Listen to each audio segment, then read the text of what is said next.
안녕하십니까. 존종희 목사입니다. 6월 12일 목요일 매일 성경 묵상입니다. 역대상 14장 1절로 17절 말씀입니다. 여기서 양해의 말씀을 전해야 되겠습니다. 혹시 어제 묵상 영상을 본 분들은 소리가 작았을 거예요. 여러 가지 문제가 있어서 소리가 아주 약하게 들어가서 혹시나 도움을 받으려고 했던 분들이 있었다면 어려움이 있었을 텐데 제가 미안하다는 말을 전합니다. 본문을 읽겠습니다. 두로왕 히람이 다윗에게 사신들과 백향목과 석수와 목수를 보내 그의 궁전을 건축하게 하였더라. 다윗이 여호와께서 자기를 이스라엘의 왕으로 삼으신 줄을 깨달았으니 이는 그의 백성 이스라엘을 위하여 그의 나라가 높이 들림을 받았음을 알미었더라. 다윗이 예루살렘에서 또 아내들을 맞아 다윗이 다시 아들들과 딸들을 낳았으니 예루살렘에서 낳은 아들들의 이름은 삼무아와 소밥과 나단과 솔로몬과 이팔과 엘리수아와 엘벨렉과 노가와 네벡과 아비야와 엘리사마와 부엘야다와 엘리벨렛이었더라. 다윗이 기름 부음을 받아 온 이스라엘의 왕이 되었다 함을 블레셋 사람들이 듣고 모든 블레셋 사람들이 다윗을 찾으러 올라오매 다윗이 듣고 대항하러 나갔으나 블레셋 사람들이 이미 이르러 르바임 골짜기로 쳐들어온지라. 다윗이 하나님께 물어 이르되 내가 블레셋 사람들을 치러 올라가리이까? 주께서 그들을 내 손에 넘기시겠나이까 하니 여호와께서 그에게 이르시되 올라가라. 내가 그들을 너의 손에 넘기리라 하신지라. 이에 무리가 바알 브라심으로 올라갔더니 다윗이 거기서 그들을 치고 다윗이 이르되 하나님이 물을 쪼겜같이 내 손으로 내 대적을 흩으셨다 하므로 그곳 이름을 바알 브라심이라 부르니라. 블레셋 사람이 그들의 우상을 그곳에 버렸으므로 다윗이 명령하여 불에 사르니라. 블레셋 사람들이 다시 골짜기를 침범한지라. 다윗이 또 하나님께 묻자온대 하나님이 이르시되 마주 올라가지 말고 그들 뒤로 돌아 뽕나무 숲을 맞은편에서 그들을 기습하되 뽕나무 꼭대기에서 걸음 걷는 소리가 들리거든 곧 나가서 싸우라. 너보다 하나님이 앞서 나아가서 블레셋 사람들의 군대를 치리라 하신지라. 이에 다윗이 하나님의 명령대로 행하여 블레셋 사람들의 군대를 쳐서 기브온에서부터 게셀까지 이르렀더니 다윗의 명성이 온 세상에 퍼졌고 여호와께서 모든 이방 민족으로 그를 두려워하게 하셨더라. 아멘. 네, 오늘은 다윗의 분별, 하나님의 뜻과 생각을 따라 라는 제목으로 묵상 나눔을 갖겠습니다. 다윗의 분별력을 우리가 볼 수 있는 장면이 많죠. 역대상의 내용만 가지고 보면 이미 앞에서 봤을 때 법궤를 예루살렘으로 모셔오는 과정에서 그 모습이 드러나는 것 같아요. 그 취지는 좋았지만 법궤를 모셔오는 그 과정 역시 하나님의 거룩하심에 합당해야 하는데 수레에 매여 위에 있는 상태에서 즉 블레셋이 감당이 안 돼서 그런 식으로 이스라엘 진영에 보냈다가 그냥 방치하고 있는 상태에서 그대로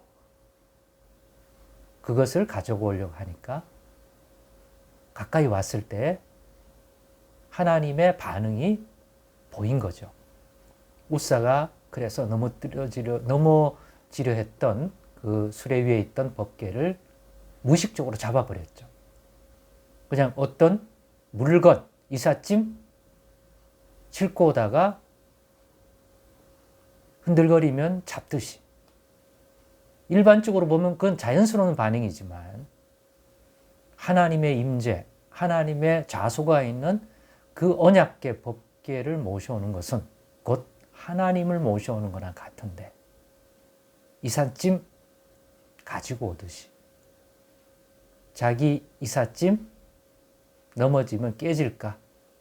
그런 마음이 아니라 정말 거룩하신 하나님께 합당한 마음과 또 그분을 모셔오는 그러한 것으로서는 취지는 좋았지만 그 과정 속에서 분별력이 필요했던 거죠.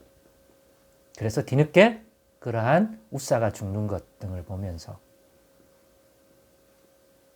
다윗은 지금 하나님이 기뻐하지 않는구나.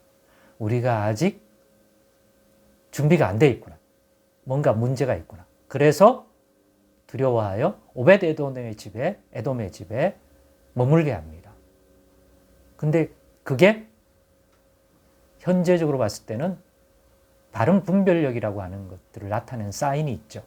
그 법궤가 머물고 있는 오벳 에돔의 집이 복을 받습니다.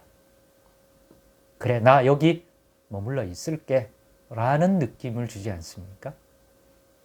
때가 되면 이제 예루살렘으로 옮길 생각을 하고 일단 하나님이 원하시지 않는다.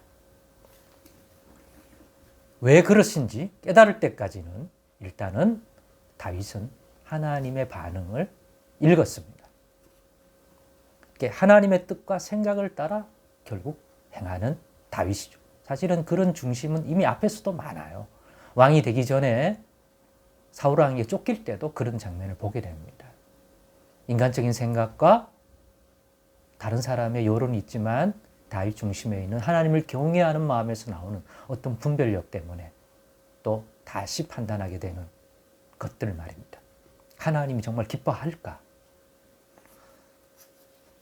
두 번째는 뭡니까? 여호와 하나님이 자신을 이스라엘 왕으로 삼으신 것들을 확신합니다. 어떻게 하다 왕이 됐는데 과연 이를 기뻐하는가라고 하는 것을 분별함에 있어서 주변에서 자신과 자신의 나라를 높이는 일들이 자신의 의지와 상관없이 일어나는 것을 보고 이건 내가 잘나서가 아니라 하나님이 높이시고 계시구나. 하나님이 나를 이스라엘 왕으로 삼으신 것들을 기뻐하는구나. 이런 확신을 가지게 된 거예요. 다윗은 사물이나 사건이나 이 모든 곳에 하나님의 주권, 하나님의 반응을 읽으려고 하는 사람입니다. 꼭 배워야 합니다. 쉽지가 않죠.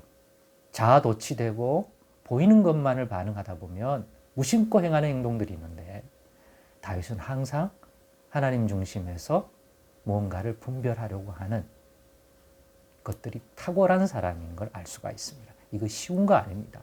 제3자 입장에서 쳐다보니까 그러네 나도 할 수 있겠지 하는데 실전해 보십시오. 잘 안 됩니다. 환경 속에서 그냥 끌려가고 무의식적으로 행동하지 실제로 거기서 하나님을 뜻을 분별해야 되겠다? 쉽지 않습니다. 또 마지막으로 왕이 된 후 블레셋과의 전투를 행함에 있어서 하나님께 이 싸움을 할까요? 또는 어떻게 할까요? 항상 물어보는 다윗의 모습을 오늘 본문에서 확인할 수 있습니다. 그래서 뜻 안에서 전쟁을 하고 내가 싸우면 이길 것 같은데 그래서 싸움을 하는 게 아니라 상황이 어떤지 간에 하나님의 뜻을 우선적으로 묻고 그 중심에서 행합니다. 즉 모든 일을 하나님과 함께 하려고. 특별히 하나님의 나라 이스라엘 나라를 위임받은 왕으로서 더더욱 그렇게 하려는 것 같습니다. 그러므로 우리도 각자의 위치에서 다윗의 분별을 본받으십시다. 우리도 하나님 나라 백성이고 우리의 남은 생에도 하나님이 함께해 주시는 그런 백성으로서의 삶을 살고 형통과 복을 누린다고 하면 꼭 다윗의 분별, 하나님의 뜻과 생각을 우선적 중심에서 살핀다. 거기서 나오는 분별력으로 행했다. 하나님을 경외하는 마음 가진 여러분, 우리도 꼭 본받고 잘 적용하고 그로 인한 하나님의 손길을 경험해가는 저와 여러분 되시기를 원합니다. 기도하겠습니다.